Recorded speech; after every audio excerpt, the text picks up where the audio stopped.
Mwanamke kijakazi alikuwa Mwafrika, yuko Madina, anafanya kazi za mkono, anabisha hodi, nyumba hii anafua, anabisha pale, anasafisha nyumba, anabisha.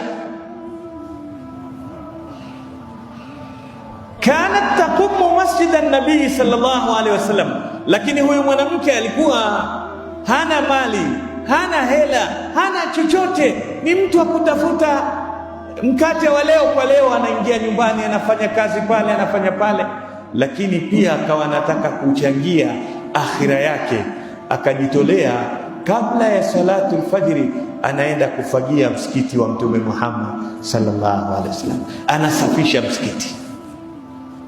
Siku moja Mtume sallallahu alaihi wasallam amekuja msikitini, akuta bado msikiti ule hakumuona yule mwanamke. Akauliza, yuko wapi yule mama anayefagia msikiti?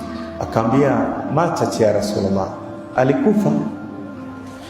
Amekufa limadha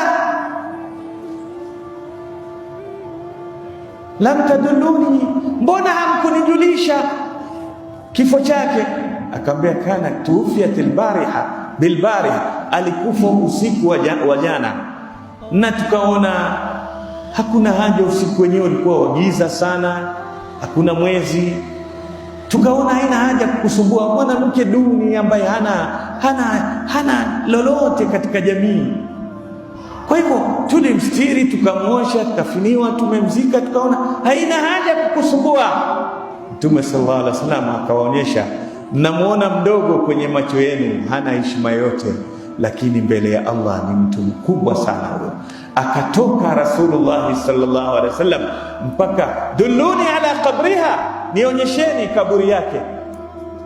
Akaonyeshwa kaburi yake, fasalla alaiha, Mtume akampa special prayer, akamsalia. Ndiye mtu alikwenda kusaliwa kaburini peke yake, swala maalum, yakaipata swala maalum ya Mtume Muhammad sallallahu alaihi wasallam. Kazi yake alikuwa akisafisha msikiti.